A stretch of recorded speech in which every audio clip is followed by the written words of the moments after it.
Bom dia, boa tarde, boa noite, pessoal. Obrigado por vocês assistirem mais um dos meus vídeos. E neste vídeo de hoje, nós vamos falar sobre cultura popular.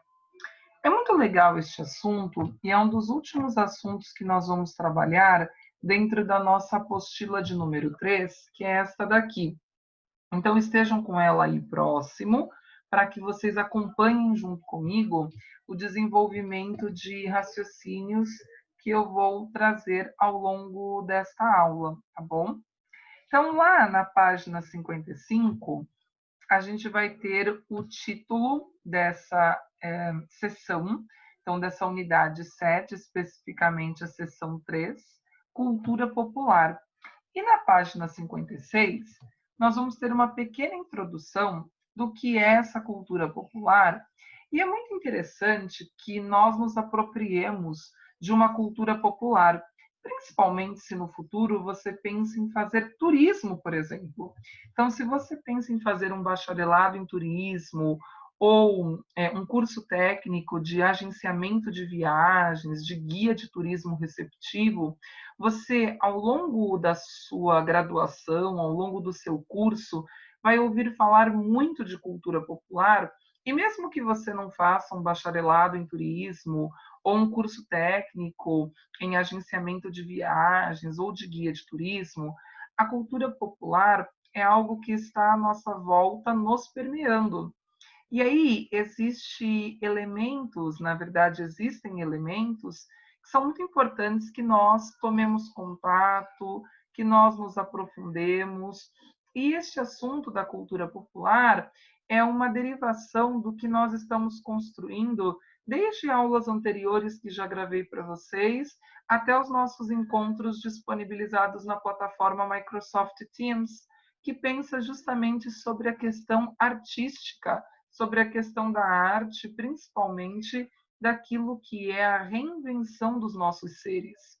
E lá na página 56, nós vamos ter no início, antes de nós fazermos uma leitura de fruição de um texto teatral, que é o gênero textual, que nós vamos explorar nesta última sessão, dentro da unidade 7, na apostila de número 3.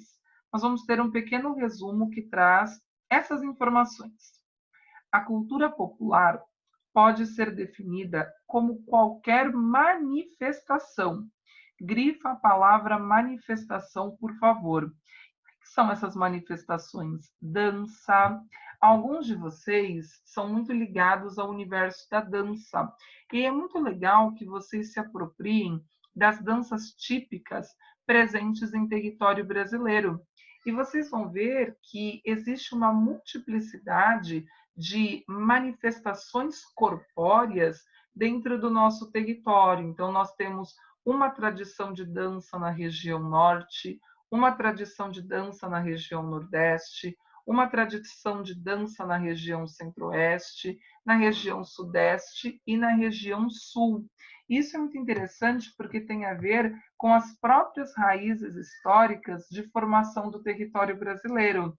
Então, desde um Brasil pré-colonial até um Brasil república, e pensando um Brasil república, toda a questão de um movimento imigratório, pensando um Brasil colonial, as invasões que aconteceram durante o ciclo da cana-de-açúcar, então, por exemplo, as invasões holandesas em 1624. Então, isso tudo faz com que o Brasil seja um território que há muitos processos culturais e muitos processos de miscigenação que estão imbricados. E aí, pensar as danças é também fazer um mergulho histórico. E por isso que, desde pelo menos o 7º ano de vocês, vocês estão tendo aulas de história que trazem à tona todas essas questões da formação histórica do Brasil. Agora, no 9º ano, acredito que vocês estejam nesse período mais contemporâneo da nossa história, fazendo uma análise da sucessão presidencial que nós vamos ter desde 1889, com o estabelecimento da nossa República. E aí, até chegar aos dias de hoje, com algumas práticas governamentais ou, dependendo das críticas que a gente faça, até práticas que são consideradas de um desgoverno. E aí é muito interessante a gente pensar como é que nós chegamos a esse tipo de constituição política, porque também nós vamos ver que as manifestações populares vão estar atreladas a esse processo e essa linha de raciocínio que agora estou trazendo a vocês. Além disso, as músicas. E aí é muito interessante porque nesse processo a gente faz uma análise da nossa música popular brasileira, da nossa MPB, das influências da bossa nova, das influências de um chorinho. Tanto é que algo que eu vou te convidar a fazer é pesquisar o significado da gíria bossa, uma gíria que foi utilizada durante o século XX, especificamente durante a segunda metade do século XX.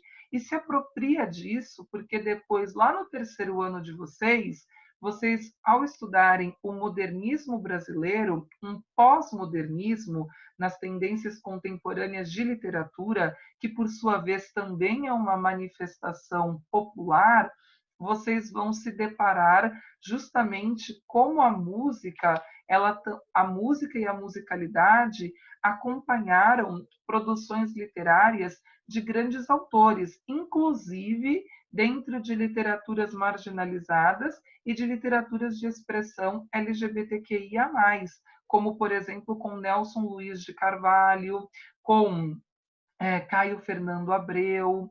Enfim, nós vamos ter muitas manifestações que são consideradas de impacto e de grande importância, tá?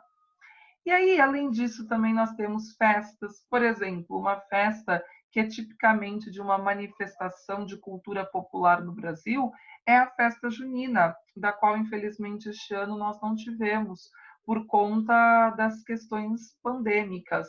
Mas no Nordeste, alguns de vocês, às vezes, até durante as férias, ou em algum momento, já foi no mês de junho, e no mês de junho, porque no Nordeste, nós temos as festas juninas, então as festas que acontecem no mês de junho e no mês de julho. Vocês já repararam como existe uma tradição religiosa? Inclusive, a quermesse é uma das principais festas que arrecadam e que angariam fundos econômicos para a Igreja Católica, que tem um papel de grande destaque dentro dos estados, das unidades federativas do Nordeste.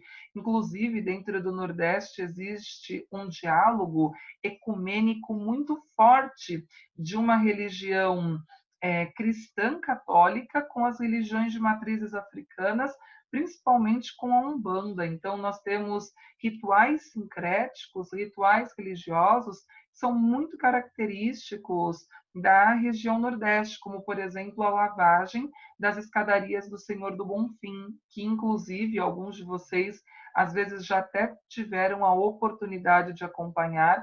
Eu ainda não tive, estava nos meus planos deste ano, mas alguns dos meus planos eu precisei adiar para 2021 e às vezes, quem sabe, até para 2022. Mas nós temos uma riqueza muito grande dentro do nosso território, uma riqueza sem precedentes e que às vezes nós não fazemos a devida valorização. Então a gente às vezes faz um mergulho muito forte dentro de culturas orientais, dentro de culturas britânicas, culturas norte-americanas, e eu não vejo nenhum problema nisso, contanto que também a gente saiba valorizar uma produção nacional, contanto que também a gente perceba como à nossa volta existe uma riqueza de manifestações populares que nós precisamos nos apropriar, que nós também precisamos tomar para si. Então, a dança, a música, as festas, a literatura, o folclore, a arte. Logo mais, muitos de vocês, de maneira remota, vão comemorar o Halloween. O Halloween não faz parte de uma manifestação popular nacional. Então, é algo que a globalização trouxe para a gente. mas quando acontece uma data de comemoração do folclore, nós acabamos não valorizando. Muitos de nós acabam nem sabendo quando é comemorado o Dia do Folclore Brasileiro, com as suas múltiplas lendas, com as suas múltiplas histórias. Então, começa a se apropriar de tudo isso. E comemorar o folclore vai muito além de desenhar a Iara, desenhar o Saci Pererê, desenhar a mula sem cabeça ou até mesmo pintar, mas é entender por que essas histórias elas foram criadas e com qual finalidade ela chega para você e para mim nos dias de hoje, nos ensinando alguma lição e verificando como as raízes que constituem esse solo são raízes profícuas, são raízes profundas e que, como eu estou convidando vocês a realizarem, é muito importante nós mergulharmos. E uma das últimas manifestações populares elencadas em nosso material é a arte. Então, principalmente um artesanato que é produzido nas mais múltiplas regiões do nosso território, mas que aqui na Baixada Santista nós também nos apropriamos. Quer um exemplo concreto? As feirinhas hippies. Então, meus pais e até mesmo eu, nós gostamos muito de tomar contato com essas feiras hippies que acontecem, por exemplo, em frente ao Sesc nos domingos. Às vezes alguns de vocês já foram, já compraram algum elemento de miçangaria, ou às vezes algum tapete de crochê, algo do gênero. Isso é algo muito específico, muito característico de uma manifestação popular brasileira.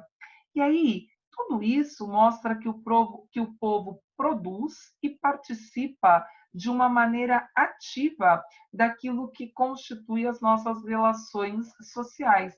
Eu não sei se vocês já repararam, eu pelo menos tendo a valorizar muito quando eu estou assistindo alguma manifestação de dança, quando eu estou tomando contato com algum livro que foi escrito, algum artesanato, existe um trabalho por detrás disso. Trabalho muitas das vezes que nós acabamos não valorizando. Então, às vezes você conhece algum amigo ou alguma amiga que pinta ou que faz algum trabalho de costura, pode ser alguém mais velho, né? E às vezes as pessoas elas não conferem esse devido valor, às vezes até no momento que é vendido algo, nossa, que valor caro por isso, mas houve ali um gasto de tempo, houve uma criatividade na produção daquele material. Em literatura, são horas e horas que são gastas para que um determinado personagem, para que um determinado enredo, para que uma determinada narrativa saia da mente daquele que está organizando e se materialize no papel. A própria gravação dessa aula, a própria gravação desse vídeo, demanda um tempo na medida em que eu preciso pensar uma lógica, uma linha de raciocínio que eu tenho de seguir e principalmente o que eu quero agregar na vida de cada um de vocês. E é muito interessante a gente perceber que no momento que nós comunicamos, no momento que nós falamos sobre algo, porque lembra que todos nós somos permeados por questões artísticas, nós afetamos o outro. E aí, será que eu valorizo e será que eu reflito sobre a importância do trabalho artístico, do trabalho emanado de uma manifestação popular que aquela pessoa realizou? Será que eu consigo perceber a grandeza e a dimensão do que nos cerca, do que nos envolve? Se você não tem esse tipo de sensibilidade, começa a se abrir para essa estrutura um pouco mais sensível e começa a perceber que as manifestações populares, elas são muito importantes para as nossas próprias constituições. E aí eu vou ter o seguinte: a cultura popular se manifesta das mais variadas formas. O teatro é uma delas, porque justamente no teatro eu tenho a marca da arte. Então, quando eu falei da arte, eu peguei o exemplo do artesanato, mas o teatro também é uma manifestação artística e alguns de vocês são do universo do teatro. Eu também já tive o prazer de pertencer ao universo do teatro e por isso que eu me sinto muito livre para falar de muitos assuntos, para expressar por meio das palavras e por meio do meu corpo, uma união de sentimentos que existe dentro de mim. Eu oriento muito a cada um de vocês a mergulharem dentro do universo do teatro se vocês se sentem tímidos ou se vocês não conseguem organizar alguns dos sentimentos que estão presentes dentro de vocês. Vocês vão ver que dentro do teatro vocês vão encontrar pessoas que têm uma mentalidade tão aberta que vão te conduzir a você também ser uma pessoa que tem uma abertura, que tem um cuidado de si um pouco maior. Ouso dizer, até a se olhar no espelho e se amar com mais propriedade. Algo que às vezes nós não temos essa disposição. E aí o teatro, de fato, ele é muito libertador. Samuel Beckett, ele diz para a gente que o teatro é uma experiência de reinvenção do nosso ser, em que nós rasgamos o nosso coração e rasgamos a nossa pele interna para fazer que uma estrela bailarina, uma estrela dançarina surja dentro da sociedade. Então, seja uma estrela dançarina, seja uma estrela bailarina, em que você, de fato, vai trazer para a sociedade esse conjunto de manifestações populares que a própria arte, que o próprio pilar do teatro te confere e me confere. A seguir, nós vamos reproduzir um trecho da peça Alto da Compadecida, do dramaturgo brasileiro Ariano Suassuna. Infelizmente, como vocês vão ver dentro do box cinza aqui do lado, o Ariano Suassuna, ele faleceu no ano de 2014. Foi uma grande perda para a literatura brasileira. O Ariano Suassuna, ele tem um dos lemas que eu carrego para a minha vida. Uma das vezes, uma repórter perguntou para o Ariano Suassuna se ele era realista ou se ele era pessimista. Então, na verdade, se perguntou se ele era otimista ou pessimista, tá? E aí a resposta dele foi assim: eu não sou nem otimista, nem pessimista. Eu sou um realista esperançoso. Ou seja, que ele olha para a sociedade, olhava para a sociedade com olhos de esperança.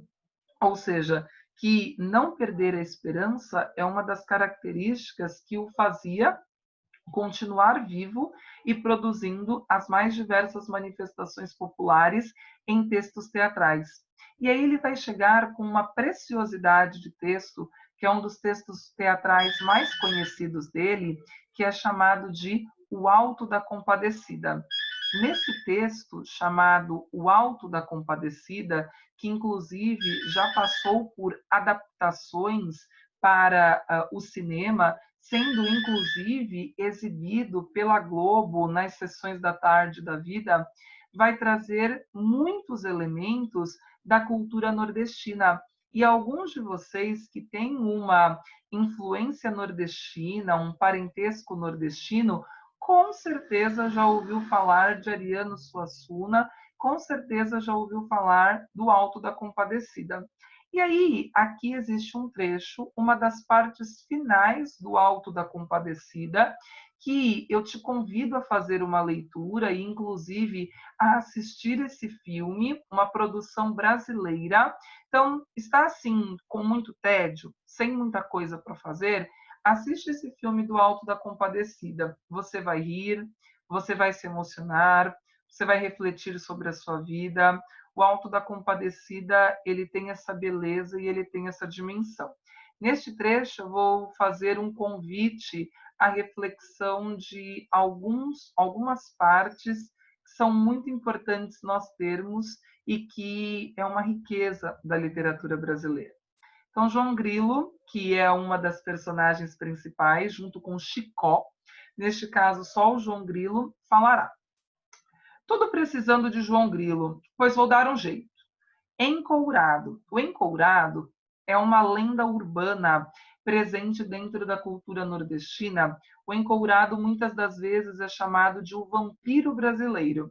Quero que vocês pesquisem um pouco mais sobre o encourado, mas só para vocês terem uma ideia, as roupas desse encourado cheiram a sangue e ele remete a um elemento de crueldade, de maldade, por onde esse encourado passa, ele deixa um traço de destruição, ele deixa um traço de aniquilamento, de desesperança, tá bom? E esse encourado vai falar: é isso que eu quero ver. Quando alguém desconfia da gente, então, ó, pois vou dar um jeito. E esse encourado, lembra, esse elemento do aniquilamento, vai dizer: eu quero só ver. Sabe quando desconfiam totalmente de nós, não nos dão crédito? E aqui é uma cena do juízo final, é quando essas personagens vêm a óbito por um acontecimento que ocorre, que eu não vou relatar a vocês, inclusive remete tanto a uma cultura nordestina, que a figura de Lampião aparece também no Alto da Compadecida, tá? E aí, nesse juízo final, e aí, autos são peças teatrais que têm um fundo religioso, nós vamos ver esse fundo religioso por detrás dessa produção. Manuel, que é um dos personagens da história do Alto da Compadecida, vai falar: com quem você vai se pegar, João? Com algum santo? João Grilo vai dizer: o senhor não repare, não, mas de besta eu só tenho a cara. Meu trunfo é maior do que qualquer santo. Manuel vai voltar a perguntar: quem é? Né? Traz essa curiosidade. Meu, como assim? É um trunfo maior do que qualquer santo? Que trunfo é esse? Que carta na manga que você tem? E o João Grilo vai dizer: a mãe da justiça. O encourado vai dar risada, porque lembra, ele traz esse elemento do aniquilamento, dessa destruição. Para com isso, tipo assim, a mãe da justiça, quem é essa? Manuel, não ria, porque ela existe. Ó, então essa personagem vai dizer, ó, não dá risada, é uma coisa séria, ela existe. O bispo vai dizer, e quem é? Aqui, o Ariano Suassuna, quando escreve, faz uma crítica. O bispo deveria ser uma das primeiras pessoas a saber quem é essa mãe da justiça. Mas o bispo sabe quem é essa mãe da justiça? Ele faz essa pergunta, é uma crítica a toda e qualquer pessoa religiosa que de fato não se conecta com os seus movimentos religiosos. É uma religião da boca para fora, mas internamente não tem esse elemento da fé. E às vezes aquele que nós julgamos dentro da sociedade, que não tem uma denominação religiosa, ou que a gente diz que é uma pessoa extremamente pecadora, é aquela que carrega dentro do peito um amor verdadeiro a Deus e a mãe da justiça, que João Grilo revelará quem é. E Manuel vai dizer a misericórdia. Então, a mãe da justiça é a misericórdia, um sentimento. Severino, que é um outro personagem, e aí eu quero que vocês vejam a história de Lampião para fazer uma conexão. Foi coisa que nunca conheci. Onde mora e como chamá-la? Ó, misericórdia? Eu nunca conheci o que é misericórdia. Onde essa tal de misericórdia mora? Como é que eu faço para chamá-la? João Grilo vai dizer: ah, isso é comigo, sabe? Então, deixa comigo. Lembra, ó, ele ia dar um jeito. Ele começou falando que ia dar um jeito. Então, ó, deixa comigo. Vou fazer um chamado especial, em verso. Garanto que ela vem. Querem ver? Esse chamado inverso que o João Grilo vai fazer, quando o Ariano Suassuna escreve, é para remeter ao movimento da literatura de cordel. Então, quem já foi no Nordeste, reparou que dentro das feiras tem uma corda onde são penduradas produções poéticas que são extremamente musicalizadas. E ele vai trazer essa influência que é muito popular, que é muito específico dos estados, das unidades federativas do Nordeste. E aí nós vamos ter importantes cordelistas, inclusive nos dias de hoje, tá? Por exemplo, Patativa do Assaré é um importante cordelista, inclusive ele já foi até no programa da Fátima Bernardes. Quem tiver curiosidade, colocar Patativa do Assaré, Fátima Bernardes, vai encontrar, inclusive, cordéis que ele recitou ao longo do programa e uma dimensão que também tem um fundo religioso. Valha-me Nossa Senhora, Mãe de Deus de Nazaré, a vaca mansa dá leite, a braba dá quando quer, a mansa dá sossegada, a braba levanta o pé. Já fui barco, fui navio, mas hoje sou escaler. Escaler é uma pequena embarcação que geralmente é movida a remo, tá? Já fui menino, fui homem, só me falta ser mulher. E aí o encourado, vá vendo a falta de respeito, viu? anulando esse processo artístico que João Grilo está dizendo. E aí João Grilo vai falar: falta de respeito nada, rapaz. Isso é o versinho de Canário Pardo que minha mãe cantava para eu dormir. Isso tem nada de falta de respeito. E ele vai continuar. Já fui barco, fui navio, mas hoje sou escaler. Recupera de onde tinha parado.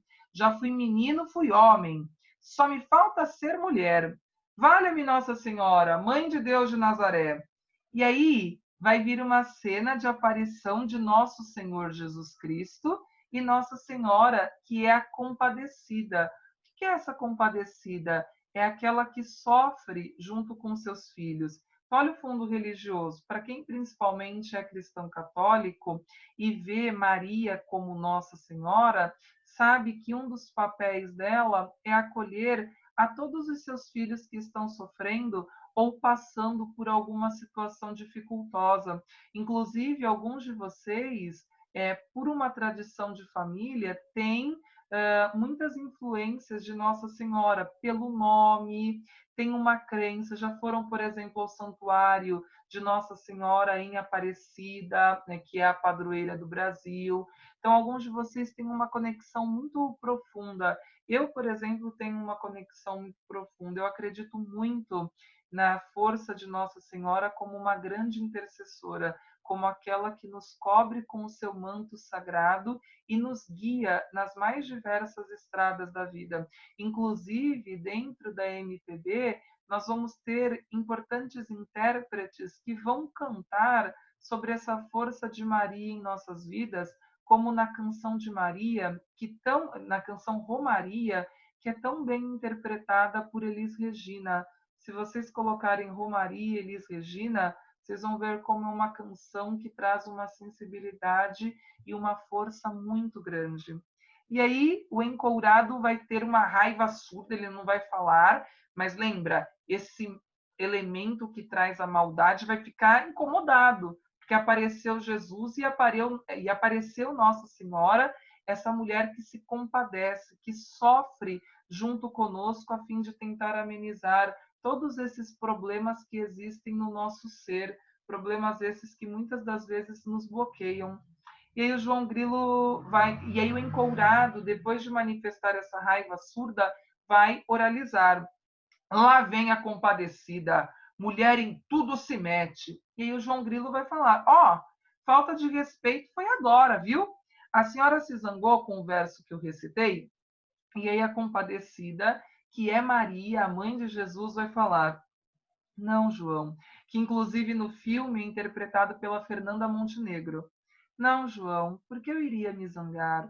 Aquele é o versinho que Canário Pardo escreveu para mim e que eu agradeço. Ao longo da história, quem for assistir o filme vai ver que o João Grilo mente muito, mas veja que nesse caso, quando ele está se dirigindo à mãe de Jesus Cristo, ele não mentiu, porque ele tinha falado que era o versinho para o Canário Pardo, e vai dizer: ele é o versinho que Canário Pardo escreveu para mim e que eu agradeço. Não deixa de ser uma oração, uma invocação. Tem umas graças, mas isso até a torna alegre. E foi coisa de que eu sempre gostei. Quem gosta de tristeza é o diabo, ou seja, esse encourado vai remeter à figura do diabo, daquele que desagrega, daquele que não permite com que eu e você tenhamos uma alegria. Olha o que Ariano Suassuna faz, uma produção literária de uma grande manifestação popular que nos ensina hoje a olharmos para a vida com olhos de esperança, com olhos de alegria e, principalmente, não precisa eu acreditar em Maria. A gente acredita quando é cristão católico e eu acredito justamente por essa influência. Mas se você não tem essa matriz religiosa como referência, você pode acreditar em tantos outros líderes religiosos, em tantas outras manifestações que vão conduzir eu e você para o amor.